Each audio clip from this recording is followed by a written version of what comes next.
Staphylocoque, pneumocoque et autres bacilles riment avec septicémie, pneumonie, tuberculose.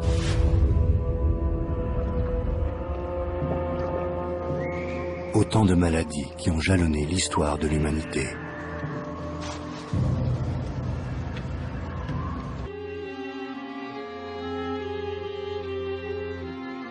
Depuis des millénaires d'épidémies, on ne dénombre plus les victimes de l'ennemi invisible qui semble toujours s'acharner sur les plus faibles et les plus démunis. Alors avant que les antibiotiques existent, on a de la peine aujourd'hui à imaginer quelle était la situation.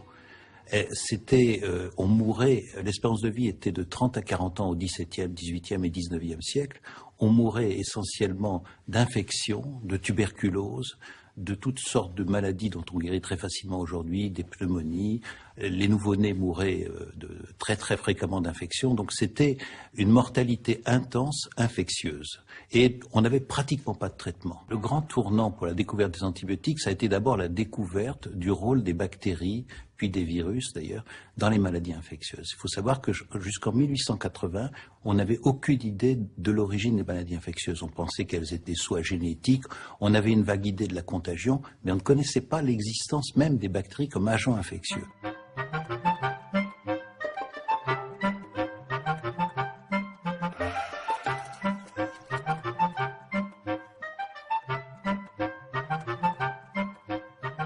C'est Pasteur et Robert Koch surtout qui ont découvert les premiers agents infectieux responsables de la tuberculose, du choléra. Tous les grands fléaux ont été trouvés à ce moment-là. Et dès lors, la question s'est posée, comment traiter ces maladies qui étaient presque toujours mortelles? Nous sommes en 1928 à Londres. Le biologiste Alexander Fleming étudie des bactéries, les staphylocoques. Il en a donc mis en culture dans une boîte de pétri identique à celle-ci, utilisée aujourd'hui au laboratoire de microbiologie de l'hôpital Cochin. Claire Poyard y est professeure. Elle a accepté de nous raconter cette incroyable histoire. Fleming travaillait dans un laboratoire de bactériologie. Il travaillait sur les staphylocoques et il avait réisolé un certain nombre de ces bactéries avant de partir en vacances. Il a laissé ces bactéries, il a rangé sa paillasse avant de partir en vacances et il a mis ces bactéries au bord de la fenêtre. À son retour de vacances, il constate qu'un champignon, le pénicillium, s'est installé dans la boîte de pétri et a empêché les bactéries de se développer. Regardez cette image. À gauche, voici la croissance habituelle des bactéries après quelques jours dans une boîte de pétri. Elles ont totalement colonisé le gel nutritif, ici en rouge. À droite, le champignon a clairement fait barrage et empêché le développement des bactéries. Et c'est comme ça qu'il a retrouvé et qu'il a émis l'hypothèse que le champignon était à l'origine de l'inhibition de la croissance des staphylocoques et des bactéries. Mais d'où venait ce champignon? Tout simplement de l'étage du dessus où un autre chercheur l'étudiait. Il s'est en fait envolé comme du pollen par la fenêtre et s'est déposé sur la boîte de pétri ouverte de Fleming au moment où il la manipulait. C'est la première étape qui a permis la découverte de la pénicilline. Ce fameux champignon pénicillium, vous le connaissez tous, c'est le fameux bleu du Roquefort. Et c'est donc en le cultivant que l'on va fabriquer le premier antibiotique du monde. L'opinion publique a attribué presque tout le mérite de la découverte à Alexander Fleming. Les archives de son laboratoire révèlent cependant que le scientifique avait vite abandonné ses travaux sur la pénicilline, certain qu'elle ne pourrait pas être efficace sur les tissus vivants.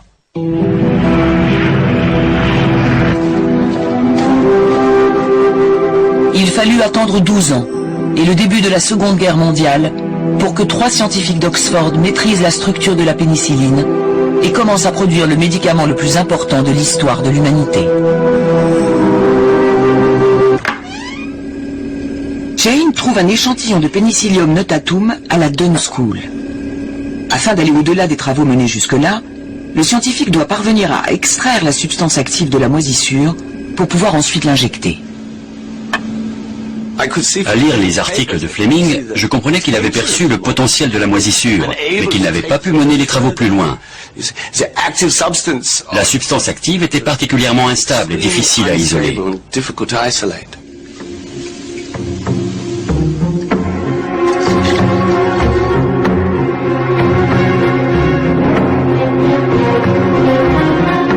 dosant soigneusement l'acidité et en utilisant de la glace pilée pour garder le bouillon de culture au frais, Chain réussit à isoler la substance active.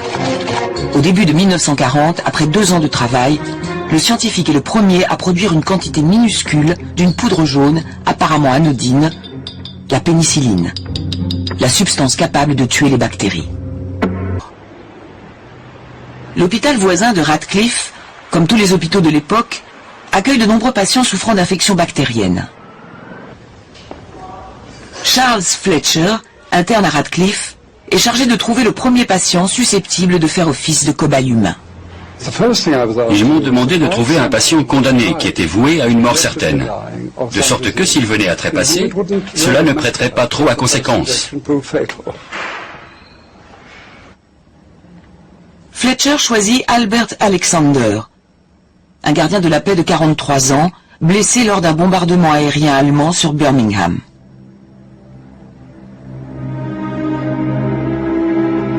Les infections bactériennes ont ravagé son organisme. Plusieurs transfusions sanguines ont échoué. En 12 heures, la température d'Albert Alexander passe de 39,5 degrés à la normale. L'infection bactérienne est stoppée. Grâce à l'équipe d'Oxford et à d'autres scientifiques, britanniques et américains, la pénicilline joue un rôle de premier plan dans le traitement des blessures au moment du débarquement. On estime aujourd'hui qu'elle a sauvé 300 000 vies dans les dernières semaines de la guerre. Aux États-Unis, la production de pénicilline passe avant celle de tout matériel militaire, excepté la bombe atomique. La production se chiffre désormais en millions d'unités.